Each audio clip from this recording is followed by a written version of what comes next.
स्वागत है मित्रों आप सभी का। आइए इस एपिसोड में एक नए सद्वाक्य से इस एपिसोड की शुरुआत करते हैं। जल को बर्फ़ में बदलने में वक्त लगता है। जल को बर्फ़ में बदलने में वक्त लगता है। सूरज को निकलने में वक्त लगता है। सूरज को निकलने में वक्त लगता है। किस्मत को तो हम बदल नहीं सकते, किस्मत को तो हम बदल नहीं सकते, लेकिन हौसलों से किस्मत बदलने में वक्त लगता है। लेकिन हौसलों से किस्मत बदलने में वक्त लगता है। नमस्कार मित्रों, स्वागत है आप सभी का। मित्रों, आप सुन रहे हैं बेसिक साइंस लर्निंग और इस 90वें एपिसोड में हम विज्ञान के कक्षा 7 के इकाई 15 प्रकाश के बारे में हम बात कर रहे हैं। मित्रों, जैसा कि हम जानते हैं कि हमने हर जगह सूर्य के प्रकाश को देखा है और यह भी देखा है कि सूर्य का प्रकाश एक सीधी रेखा में चलती है। हमने यह भी देखा है कि जहाँ एयरपोर्ट होते हैं वहाँ पर बड़े बड़े चिमनियाँ लगाई जाती हैं और उस पर प्रकाश की व्यवस्था रहती है, जिससे दूर से प्रकाश को देखा जा सके। यही प्रक्रिया समुद्र के किनारे भी होती है कि बड़े बड़े लाइट हाउस, जिसे हम प्रकाश घर कहते हैं, वो समुद्र के किनारे भी लगे रहते हैं, जिससे क्योंकि उस लाइट हाउस पर ऊपर कुछ न कुछ मसाल या दीपक या कोई भी प्रकाश जलता रहता है, जिससे दूर आती जहाज़ को पता चले कि किनारा नज़दीक है।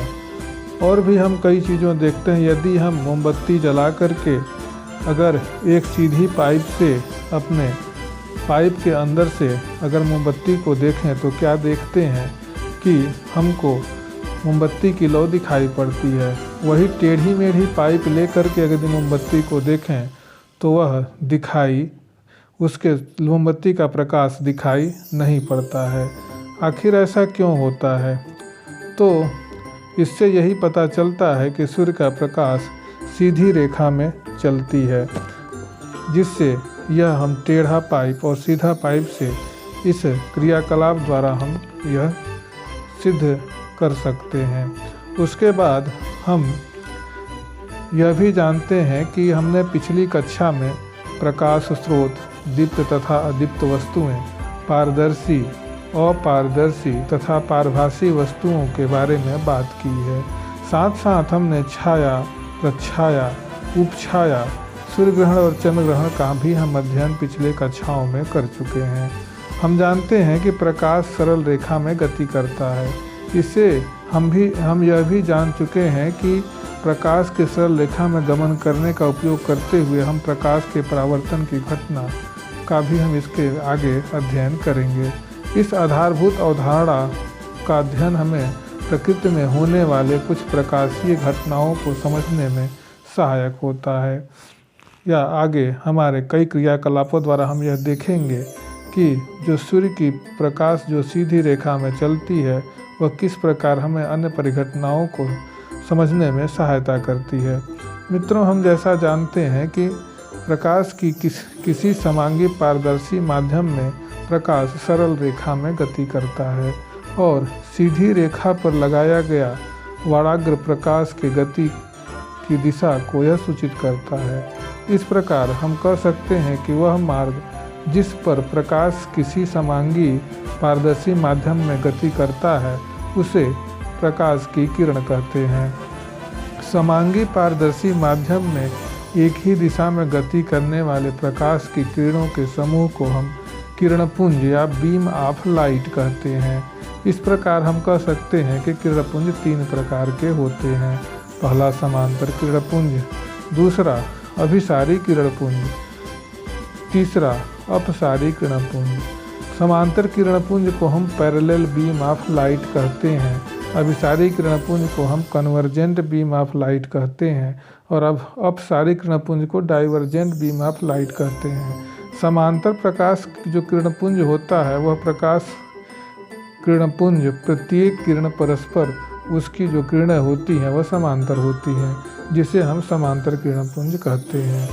मतलब सभी किरणों के जो बीच की दूरी होती है लगभग समान होती है। इस प्रकार के किरणपुंज को हम समांतर किरणपुंज कहते हैं। उसके बाद बात करते हैं अभिसारी किरणपुंज की। अभिसारी किरणपुंज जिसे हम कन्वर्जेंट बीम ऑफ लाइट भी कहते हैं। अभिसारी किरणपुंज समांतर प्रकाश किरणपुंज की तरह ही एक दूसरा भाग है, लेकिन इसका अर्थ यह है कि जिस प्रकाश किरण पुंज की प्रत्येक किरण किसी एक बिंदु पर मिलती है उसे हम अभिसारी किरणपुंज कहते हैं। अभिसारण किरणपुंज का मतलब कन्वर्जेंट बीम ऑफ लाइट। हम चित्र द्वारा देख रहे हैं कि प्रकाश किरणपुंज की प्रत्येक किरण एक ही बिंदु पर मिल रही है। इस प्रकार यह अभिसारी किरणपुंज की प्रत्येक किरण बिंदु देख रहे हैं कि एक बिंदु पर मिल रही है, जिसे हम बिंदु O का भी नाम दे सकते हैं।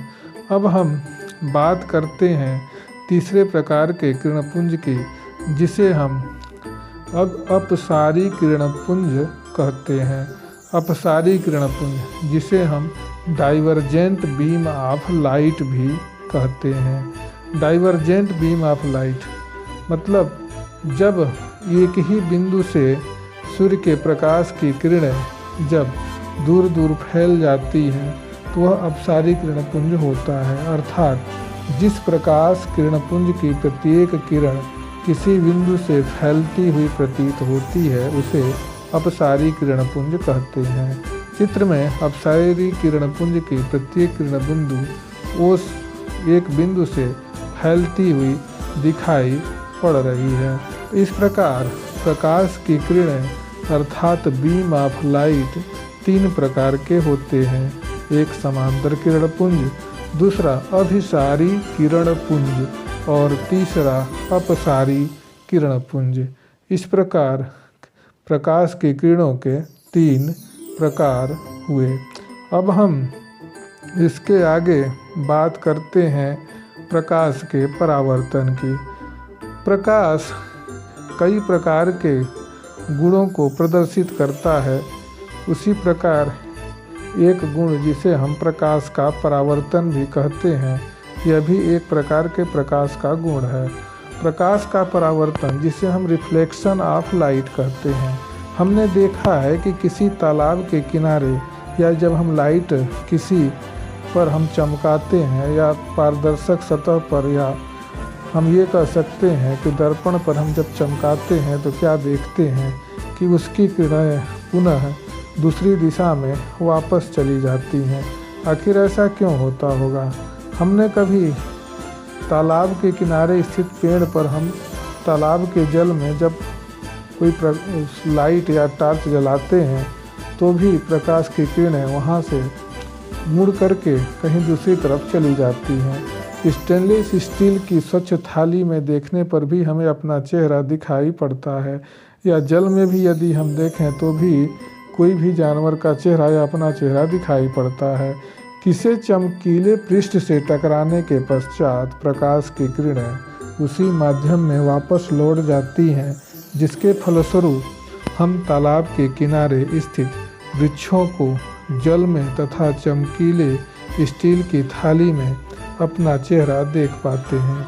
वास्तव में हमारे चेहरे से चलने वाली प्रकाश की किरणें जब चिकनी थाली पर पड़ती हैं तो थाली की सतह से टकरा कर वापस आ जाती हैं। यह किसी भी चमकदार सतह पर हो सकती है, जिससे हम अपना चेहरा, चाहे स्टील की थाली हो या कोई चमकदार सतह हो, हमारा चेहरा दिखाई पड़ता है। प्रकाश की इस घटना को ही हम परावर्तन कहते हैं।